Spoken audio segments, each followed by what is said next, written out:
नमस्कार, जय हिंद, प्रणाम साथियों। मैं सामाजिक कार्यकर्ता चौधरी परवीन भारतीय आज प्रिय मित्रों, आज एक बड़े महत्वपूर्ण विषय को लेकर के आप लोगों के बीच आया हूं। विषय है गौतम बुद्ध नगर के स्थानीय किसानों को अस्पताल और शिक्षण संस्थानों में लाभ दिलाने की। ग्रेटर नोएडा प्राधिकरण के दफ्तर पर मौजूद हूं और आप देख सकते हैं कि कितना आलीशान ये दफ्तर बना हुआ है। ये दफ्तर, इस दफ्तर में तमाम वो सब अधिकारी बैठे हुए हैं जो गौतम बुद्ध नगर के स्थानीय किसानों को उनके हक, अधिकार और न्याय दिलाने के लिए बैठे हैं।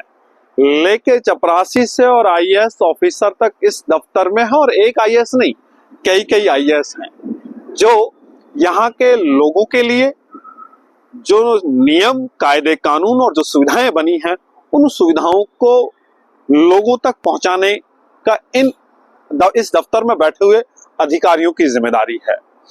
लेकिन आज जो विषय ये है कि गौतम बुद्ध नगर में ग्रेटर नोएडा प्राधिकरण की जो स्थापना हुई वो 1991 में हुई, और आज हम लोग 2025 में अपना समय व्यतीत कर रहे हैं। यानी कि 34 वर्ष बाद भी यहाँ के किसानों की भूमि को अधिग्रहण किया गया।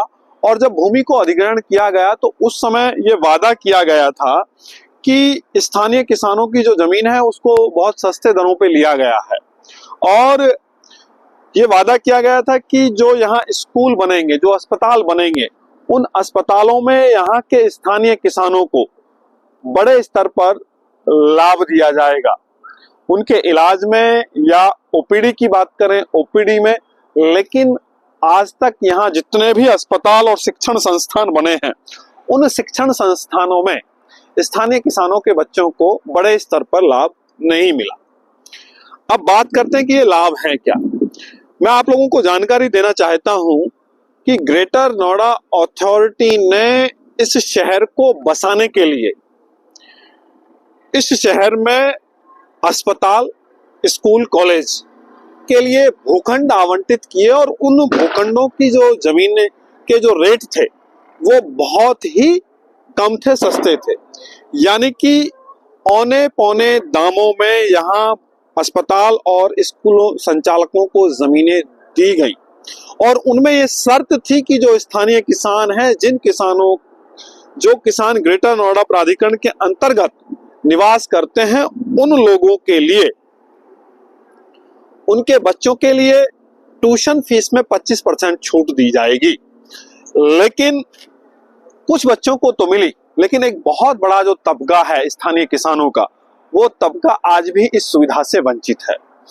यहाँ स्कूल स्थानीय किसानों के बच्चों को दबा करके ट्यूशन फीस के नाम पे उनके साथ लूट कर रहे हैं। जो उनका हक है उस हक का हनन कर रहे हैं, और हक दिलवाने का काम है ग्रेटर नोएडा अथॉरिटी के मुख्य कार्यपालक महोदय का। उसके बाद आते हैं हम अस्पतालों पे।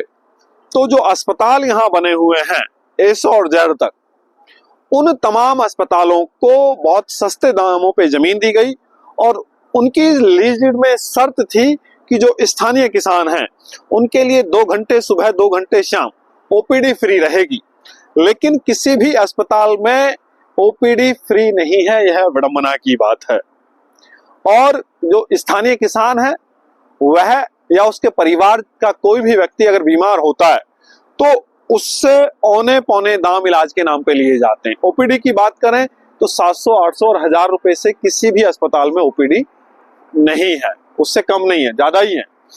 तो फ्री की बात तो बहुत दूर की रही। दूसरी बात आता है तो जो गरीब लोग, जो किसान के रूप में हैं, जो गांवों में बसते हैं, उनके लिए प्रत्येक अस्पताल में 10% बेड आरक्षण की बात कही गई लीज डीड में।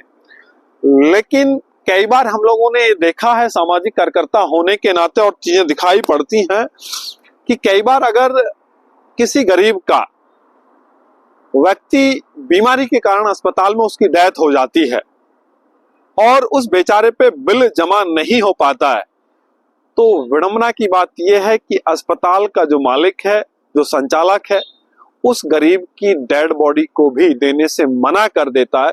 यानी कि जो मानवता की जो संवेदनाएं हैं वो उस समय मर जाती हैं और उस बेचारे को इधर उधर से अपने पैसों का इंतजाम करना पड़ता है और अपने परिजन की डेड बॉडी को पैसा देकर के वहां से लाता है।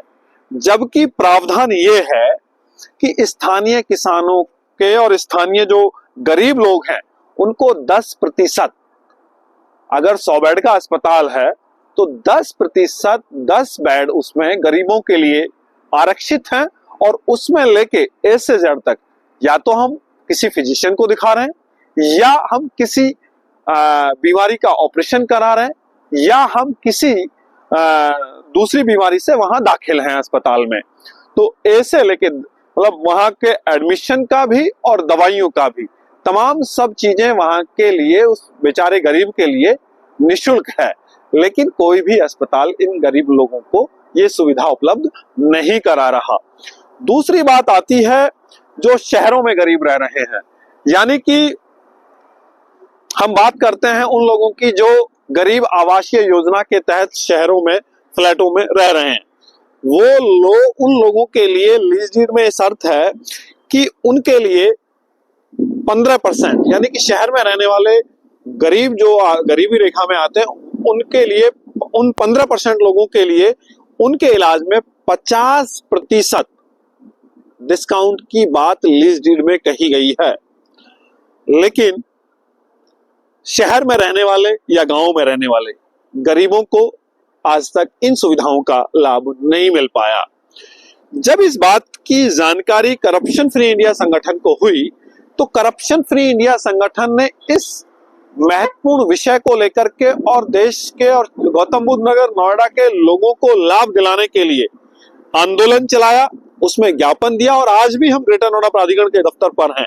आज भी हमने ओएसडी नवीन कुमार जी को ज्ञापन दिया है और मांग की है कि स्थानीय किसानों को लीज डीड के अनुसार जो इलाज में और एजुकेशन में, यानी कि दवाई और पढ़ाई में जो छूट की बात कही गई है उसको तत्काल लागू करें, अन्यथा हम लोग आंदोलन करेंगे। और आज ज्ञापन के माध्यम से हम लोगों ने ओएसडी महोदय को चेतावनी दे दी है कि अगर आप लोग 5 मार्च तक इस कानून को पूर्णतः लागू नहीं कराते हैं तो 5 मार्च को करप्शन फ्री इंडिया संगठन के और ग्रेटर नोएडा में रहने वाले तमाम किसान वर्ग के लोगों के साथ हम लोग सम्राट मीर भोज पार्क से ग्रेटर नोएडा प्राधिकरण के दफ्तर की तरफ जो है पैदल कूच करेंगे और यहाँ आकर के महापंचायत करेंगे। उस महापंचायत में निर्णय लेंगे आगामी आंदोलन को कैसे चलाया जाए। ये 2 विषय हो गए और तीसरा विषय है कि स्थानीय किसानों के जो बच्चे हैं, जो स्थानीय किसान हैं, उनके बच्चों को योग्यता के आधार पे, शिक्षा के आधार पे जो यहाँ ग्रेटर नोएडा प्राधिकरण में जो किसानों की जमीन पे यहाँ औद्योगिक इकाइयां स्थापित हुई हैं, उन फैक्ट्रियों में स्थानीय बच्चों को योग्यता के आधार पे नौकरी मिलनी चाहिए। इन मांगों को लेकर के आज हमारी वार्ता हुई है और इस वार्ता में उन्होंने भी, ओएसडी नवीन जी ने भी आश्वासन दिया है कि प्रवीण जी आपको आंदोलन करने की आवश्यकता नहीं पड़ेगी, हम 10 दिन के अंदर इन तमाम मांगों को लेकर के गंभीरता पूर्वक आपके सामने सकारात्मक परिणाम लेकर के आएंगे।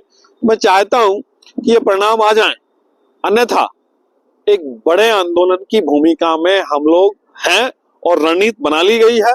गांव-गांव मीटिंग्स होंगी और गांव-गांव के तमाम युवाओं को, बुजुर्ग, नौजवान और महिला शक्ति को लेकर के, मातृ शक्ति को लेकर के ग्रेटर नोएडा प्राधिकरण पर हम लोग कूच करेंगे। तो साथियों, जो साथी मेरी इस बात से सहमत हो वो इस वीडियो को अधिक से अधिक शेयर करें, दूसरे लोगों तक पहुंचाएं ताकि वो लोग अपने अधिकारों के प्रति जागरूक हो सकें। और इस आंदोलन में मेरा आपसे निवेदन है कि आप इस आंदोलन में अपनी भूमिका निभाएं, आप इस आंदोलन के साथ जुड़ें और अपने हक अधिकारों के लिए हम लोग लड़ाई लड़ें। बहुत बहुत धन्यवाद। नमस्कार। जय हिंद।